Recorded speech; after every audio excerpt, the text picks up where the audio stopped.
6 types sont restés coincés dans ce puits super profond. Ils avaient 1 heure pour sortir. Et s'ils y arrivaient, ils gagneraient 100 000 $. Les parois étaient super courbes et hautes, de plusieurs mètres.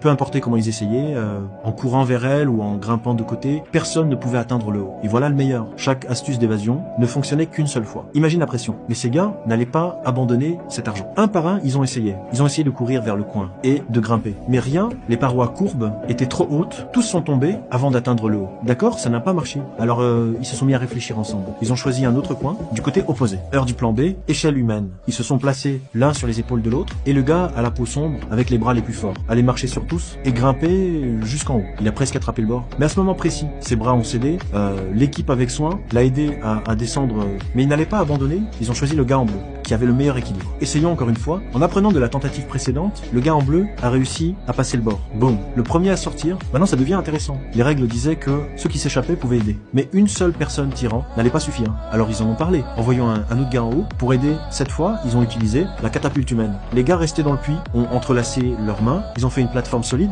puis le gars en vert, qui était le plus léger s'est tenu dessus, tous ont poussé vers le haut. De toute leur force, ils pensaient que ce serait facile, mais après plusieurs tentatives. Ils ont presque écrasé le gars en vert contre la paroi, mais bon, chaque tentative s'améliorait un peu. Tous se sont motivés davantage. Après un peu de tension, ils l'ont enfin fait monter. Maintenant, il y avait 2 gars en haut, le blanc s'est tenu, sur les épaules du gars à la peau sombre, il a essayé d'attraper les jambes de ses amis en haut. Il allait grimper comme ça, bonne idée. Mais il y avait un problème, il n'atteignait pas, ils ont galéré un bon moment, sans succès. Alors le gars, en vert, en haut, a eu une idée, il a étiré son t-shirt et l'a attaché à la barre. Puis il a descendu sa jambe, vers le blanc, avec le t-shirt suspendu, pour aider plus tous les autres qui poussaient. Le blanc est sorti assez vite, en voyant que le t-shirt restait suspendu. Le gars aux cheveux courts a eu une idée, il a essayé de courir et d'attraper la veste. Mais chaque fois qu'il l'attrapait, il retombait. En le voyant lutter comme ça, les gars dehors ont décidé d'aider, ils ont attaché une autre veste à la première. Maintenant, elle avait la longueur parfaite. Ça a fonctionné comme une corde. Après avoir un peu galéré, le gars aux cheveux courts s'est aussi échappé. Maintenant, il ne restait plus que 2 gars dans le puits. Sortir venait de devenir beaucoup plus difficile. Et pour rendre ça encore plus stressant, le temps était en train de s'épuiser.